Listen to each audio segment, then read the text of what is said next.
Good afternoon, ladies and gentlemen. Welcome to this seminar, which is going to take 45 minutes for us to take part in, and has taken something like 40 years to prepare.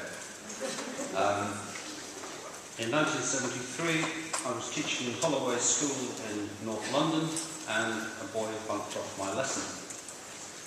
And being keen in those days, I went round to see him at his flat, just beside the school. He was sitting quite happily on the bottom step, and he wasn't in the least perturbed to see me, as if you might think he would have been, as he'd just been caught bunking off my lesson.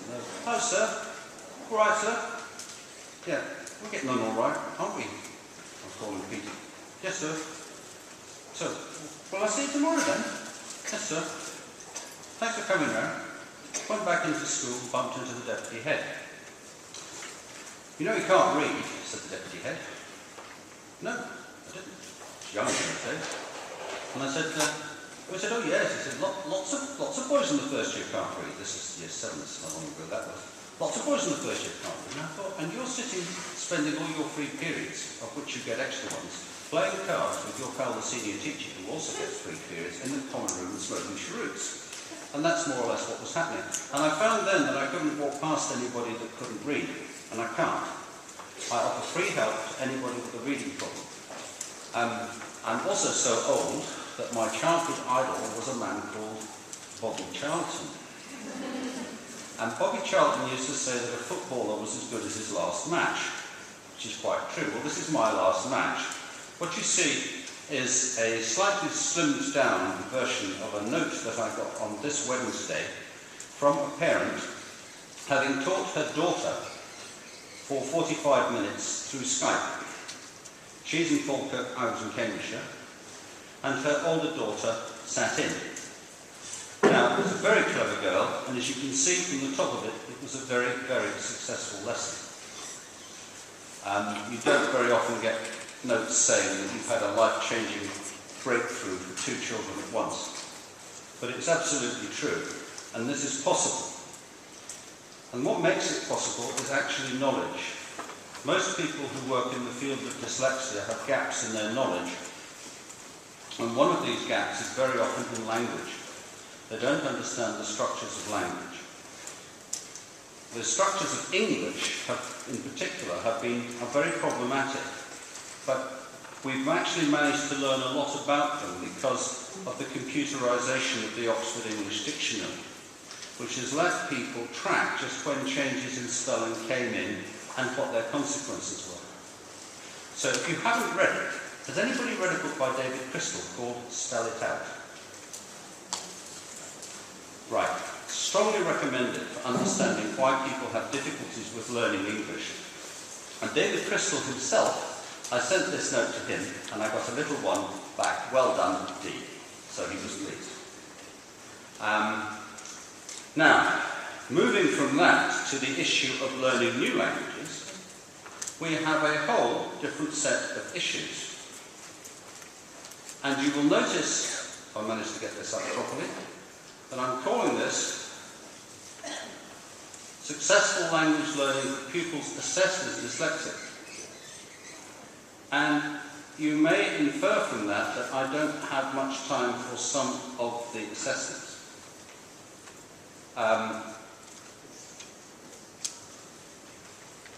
Oops. I'm technologically challenged, I do apologise. As this young lady's mother put it to me, on Wednesday, they cannot teach children properly and then say that they're dyslexic. And this is more or less what had happened with her daughter. She was confused about English spelling, because English spelling has got different strands of logic in it.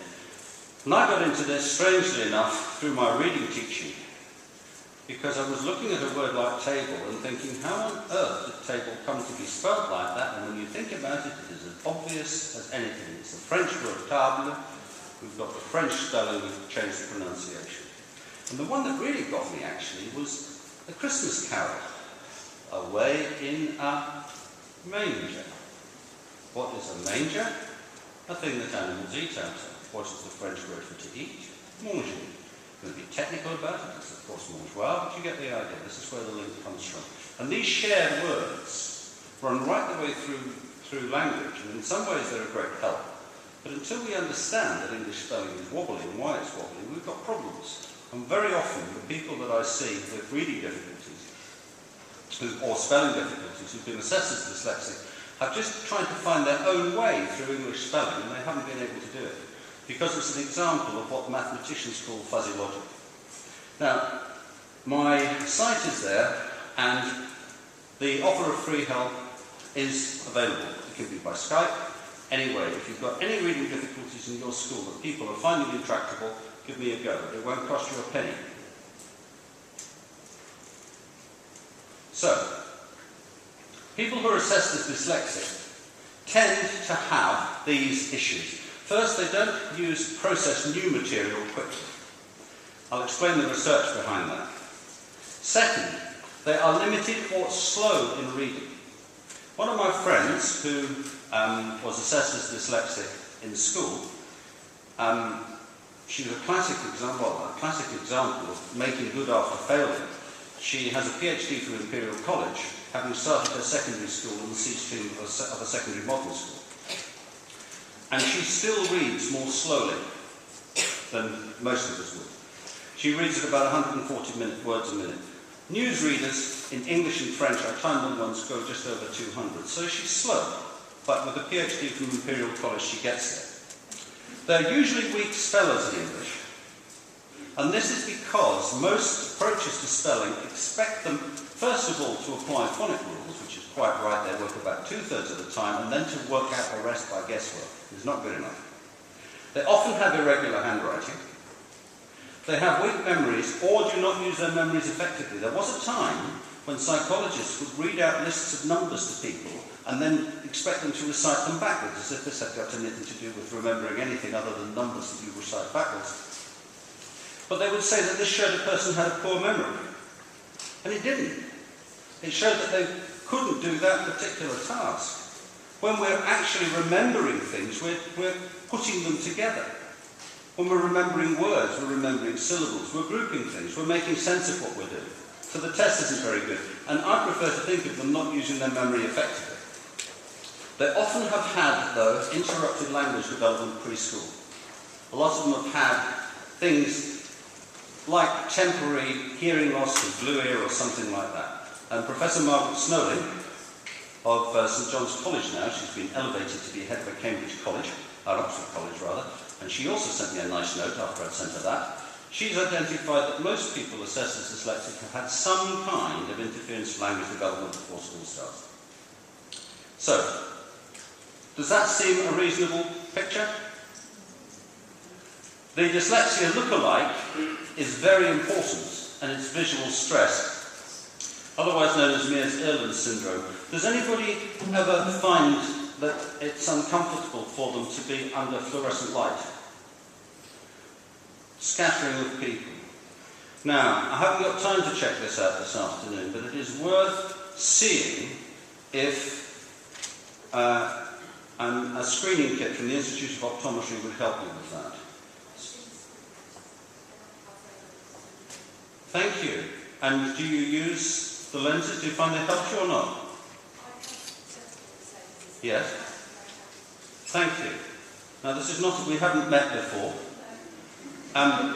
It is a certainty that in a group of people of this size, who have spent all our working lives under fluorescent light, there are going to be some people who find it uncomfortable and some people who will have benefited from tinting. It saves a lot of time that you've already gone through that process, and the Institute of Optometry's screening kit, if you see Wilkins A, reading through colour, that should be part of your school screening process for everybody who has got weak learning, and also, incidentally, for people who have got very poor behaviour. Sometimes the poor behaviour comes out of rage or frustration at not being able to learn to read properly. And I've had cases where people have gone from being perfectly nice, kind, gentle children to being absolutely outrageous, and it's been tackled using that. So that's the starting point. So, here is the good news. The good news starts, well, good news is about to start. I think that for everybody who's not learning effectively, we have to ask ourselves two key questions. The first one is, what is it in this child's thinking that's preventing him or her from learning? And the second is, how do we help them adjust their thinking so that they can learn? Now, these are very, very important, and they are not formulaic. We have to look at the person in front of us. Maybe they have sensitivity to light. Maybe they're not using their memory properly. Maybe they've got problems long ago that are coming. Let's look at this person, and then what we do should be based on the answer to that question. So the key resources for teachers are that we've got to know the languages that we're teaching and of their own particular pinch points for learners. French, German and Spanish are not the same.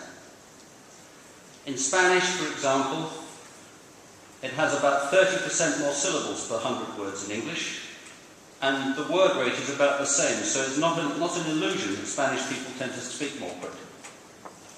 In French, they take a number of shortcuts so that their spoken language flows, and their written language is very precise. So this involves knocking vowels off, like J''AI, and it involves not pronouncing letters at the end of words if they're going to interfere with flow. So we've got to know our languages. We've got to know teaching techniques that will present the language clearly. We've got to know the resources, books and equipment that are available to us. Anybody got Clicker 6? Right? Nobody. That's good. When I say it's good, it means I won't be boring you when I show it to you in a minute. We need to train our assistants if at all possible. Could you indicate, first of all, if you have any help from assistants in your language teaching? Now could you indicate if that was about half a dozen, and there must be nearly 100 people here.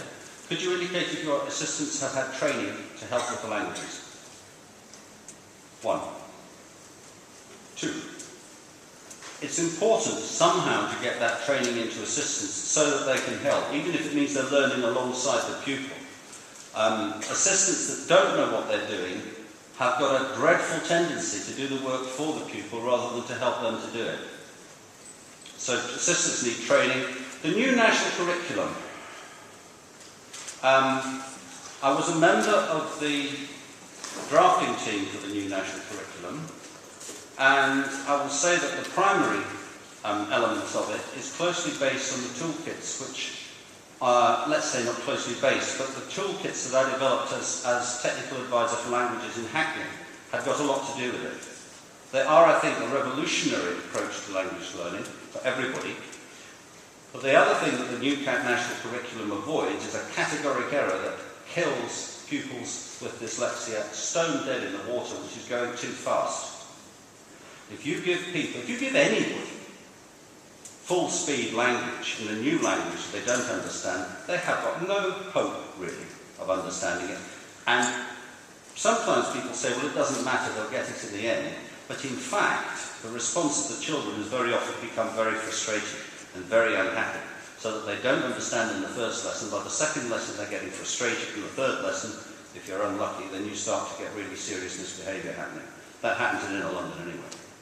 So, going too fast is a problem. And the other thing that's a problem, and I'll flag this up now and I'll come back to it, is copying.